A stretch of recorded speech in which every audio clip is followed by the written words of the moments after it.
बिस्मिल्लाहिर्रहमानिर्रहीम। अस्सलातु वस्सलामु अला खातिमुन्नबिय्यीन। मेरा नाम है डॉक्टर मोहम्मद जावेद अवान। ज़िंदगी के अंदर मुश्किलात, मुसीबतें, रुकावटें, परेशानियाँ ये हर इंसान के साथ पेश आती हैं, लेकिन अगर हम इन रुकावटों को मुस्तकिल रुकावट समझकर इनके साथ लड़ना झगड़ना शुरू कर दें, इनको अपनी रुकावट समझकर अपना हौसला हार दें, तो फिर हम ज़िंदगी में आगे नहीं बढ़ सकते। याद रखिए, ये मुश्किलात एक रेड सिग्नल की तरह होती हैं। जब हम किसी सफ़र पर जा रहे होते हैं तो हम देखते हैं कि रेड सिग्नल पर लोग रुक जाते हैं। वो इसलिए रुक जाते हैं कि हम किसी बड़े हादसे से बच सकें, ताकि दूसरी साइड पे आने वाले जो लोग हैं, दूसरी साइड से जो आने वाली ट्रैफिक है, उसको एक महफूज रास्ता मिल सके। और जब ये सिग्नल ग्रीन सिग्नल में तब्दील हो जाता है और फिर हम उसी सड़क को, उसी चौराहे को अबूर करते हुए आगे की तरफ निकल जाते हैं। ये जो रुकावट है ज़िंदगी के अंदर, ये जो मुश्किल है, ये जो परेशानी है, ये किसी तरह की आपके रास्ते के लिए रुकावट बन रही है, कोई जो भी चीज़, वो याद रखिए आपको एक महफूज रास्ता देने के लिए है।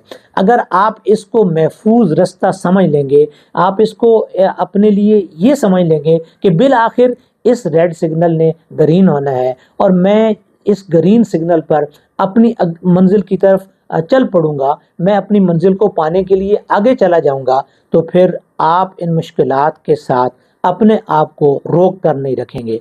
लेकिन बाज़ औक़ात हम देखते हैं कि हम बिला वजह जाते जाते किसी जगह पर खुद ही रुक जाते हैं। हम अपने रास्ते के अंदर एक रुकावट तस्लीम कर लेते हैं, तो हमें फिर अपने अंदर गौर करने की ज़रूरत होती है कि वो कौन सी वजूहात हैं जो मेरी इस रास्ते की रुकावट बनी है, जो मेरे इस मंजिल मकसूद तक जाने में मुझे रोक रही हैं। उन रुकावटों को दूर करना चाहिए। याद रखिए, कुछ लोग भी आपके रास्ते की रुकावट बनते हैं, आपके मंजिल पर पहुंचने से आपको रोकते हैं। ऐसे लोगों की एक फहरिस्त बनाइए। ऐसे लोग जो हमेशा आपको आपके मंजिल तक जाने में आपको रोक रहे हैं, जिनकी वजह से आपकी मंजिल का जो पैंडा है वो खोटा हो रहा है, आपके रास्ते की रुकावट बनकर वो आपको बजाय आगे जाने के पीछे खींच रहे हैं, उन लोगों से अपने आप को दूर कर लीजिए। हर उस रुकावट को आप अपनी कोशिश, मेहनत और पूरी कंसंट्रेशन के साथ दूर कर सकते हैं, अगर आप उसको करना चाहें। और याद रखिए कि आप ही हैं जो इन रुकावटों को अबूर भी कर सकते हैं, इन रुकावटों को दूर भी कर सकते हैं, क्योंकि कोई दूसरा फर्द आपकी रुकावटों को दूर नहीं करेगा। याद रखिए, आपके रास्ते में आने वाली रुकावटों को आपने खुद दूर करना है, लेकिन वो किस तरह दूर होंगी? एक आपकी हिम्मत से, आपके हौसले से, आपकी कंसंट्रेशन से और आपकी कंटिन्यूअस स्ट्रगल से। वो जितनी रुकावटें होंगी वो आप उनको अबूर करने में कामयाब हो जाएंगे। याद रखिए कि इंसान जिस्मानी काम से इतना ज़्यादा नहीं थकता। इंसान की जिस्मानी काम से जो थकावट है वो दूर हो जाती है, लेकिन आपकी जो ज़हनी थकावट है, आपकी जो सोच की थकावट है, आपकी जो सोच का बर्डन है आपके जहन के ऊपर, वो आपको हमेशा आपके रास्ते की रुकावट बन जाएगा। अपने जहन के अंदर, अपनी सोच के अंदर ऐसे ख्यालात को निकाल दीजिए जो आपके रास्ते की रुकावट बन रहे हैं, जो आपके मकसद को पाने में आपको जो है वो रोक रहे हैं। उन ख्यालात को जो है अपने रास्ते से दूर कर दीजिए। उन सोचों को अपने जहन से निकाल दीजिए। ये सोचें जो आपके रास्ते में रुकावट बन रही हैं, ये आपको बहुत जल्द थका देंगी, ये आपको बहुत जल्द अपने मकसद से दूर कर देंगी। लिहाजा अपने मकसद को पाने के लिए अपने जहन को साफ रखिए। अपने जहन के अंदर मुस्बत सोच सोचिए, अपने जहन के अंदर कामयाबी वाली सोच सोचिए। अपने जहन के अंदर कभी नेगेटिव और नाकामी वाली सोच मत सोचिए, क्योंकि ये नाकामी और वाली सोच जो है ये आपको बहुत जल्द जो है वो बोर कर देगी, थका देगी। आपके रास्ते में ये जो रुकावट आएगी ये आपके लिए एक बहुत बड़ी रुकावट बनकर सामने आ जाएगी। अगर कोई नेगेटिव ख्याल आता है, कोई मनफी सोच आती है, تو اس کو ریڈ سگنل سمجھ کر، اس کو یہ سمجھ کر کہ یہ میرے راستے کی رکاوٹ آ رہی ہے، فوراً اپنے ذہن سے نکال دیجئے اور فوراً اس وقت کا انتظار کیجئے کہ یہ جو رکاوٹ ہے یہ اب جو ہے گرین سگنل میں تبدیل ہونے والی ہے، اب میں جب اس کو نکال دوں گا تو میرا راستہ میرے سامنے جو ہے وہ کھل جائے گا، میں آگے بڑھنے میں کامیاب ہو جاؤں گا۔ لیکن جب تک یہ ریڈ سگنل رہے گا، جب تک یہ سوچ میرے دماغ کے اندر رہے گی، اس نے مجھے آگے نہیں بڑھنے دینا ہے۔ لہٰذا جو ہی آپ کے ذہن کے اندر کوئی منفی سوچ آئے اس کو فوراً وہاں سے نکال دیجئے۔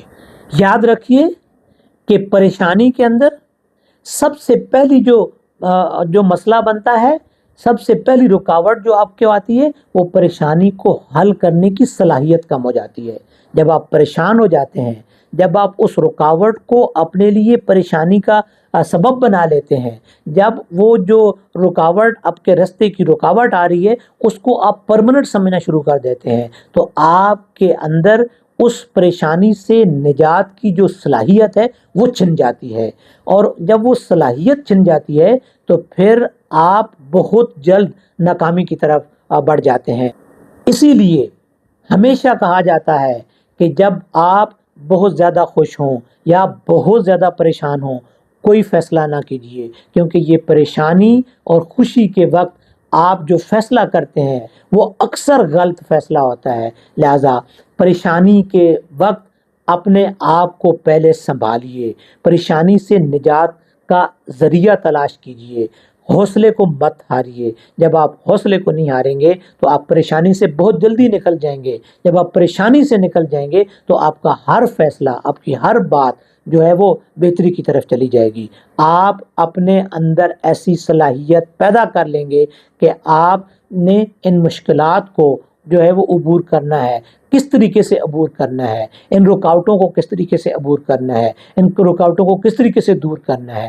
لہٰذا یہ جو رکاوٹیں ہیں اپنی زندگی میں یاد رکھیے کہ یہ جز وقتی ہوتی ہیں، یہ کل وقتی نہیں ہوتی ہیں، یہ ہمیشہ ختم ہو جانے والی چیز ہوتی ہے، لیکن ہمیں اپنی صلاحیت کو استعمال کر کے ان رکاوٹوں کو ختم کرنا پڑتا ہے۔ اپنی جو ذہنی صلاحیت ہے، جو اللہ نے ہمیں صلاحیت دی ہے، اس کو استعمال کرتے ہوئے ہم نے ان رکاوٹوں کو دور کرنا ہوتا ہے، اور ہمیں اللہ کی ذات پر یقین ہونا چاہیے کہ وہی اللہ کی ذات ہمیں ان پریشانیوں، تکلیفوں اور مصیبتوں سے بالکل جو ہے وہ دور کر دے گی، اور ہمیں اپنے مقصد کو پانے میں ہمیں اللہ کی ذات ہمیں کامیاب کر دے گی۔ جب ہم اللہ کی ذات پر یہ یقین رکھ لیتے ہیں تو پھر اللہ سے مانگنے میں، اللہ سے طلب کرنے میں کیا شرم ہے۔ ہمیں اللہ کے سامنے اپنے آپ کو سر بسجود کرنا چاہیے، ہمیں اپنے اللہ کے سامنے گڑ گڑا کر اپنی کامیابی کی دعا کرنی چاہیے۔ جب ہم اللہ کے سامنے اپنی التجا کرتے ہیں، اللہ کے سامنے گڑ گڑاتے ہیں، تو اللہ کی رحمت جوش دکھاتی ہے، اور اللہ کی رحمت اپنے جوش میں آ کر ہماری تمام مشکلات کو، ہماری تمام پریشانیوں کو دور کر دیتی ہے، اور ہمیں اپنے مقصد میں کامیاب کر دیتی ہے۔ اپنے مقصد میں کامیابی کی اگر کوئی سب سے بڑی ہماری مدد کرنے والی ذات ہے تو وہ اللہ تعالیٰ کی ذات ہے، اور وہ اسی صورت میں ہماری مدد کرتی ہے جب ہم اس کے سامنے روتے ہیں، اپنی عاجزی بیان کرتے ہیں، اپنی کم ظرفی کا اظہار کرتے ہیں، اپنی کم ہمتی کا اظہار کرتے ہیں، اپنی کمزوری کا اظہار کرتے ہیں، اور اسی سے التجا کرتے ہیں، اسی سے مدد طلب کرتے ہیں، تو پھر یقیناً وہ ہماری اس کمزوری کو بھی دور کرتی ہے، وہ ہماری اس جو وقت پریشانی ہوتی ہے اس کو بھی دور کرتی ہے، اور ہمیں اپنے مقصد کو پانے میں ہمارے لیے مددگار ثابت ہوتی ہے۔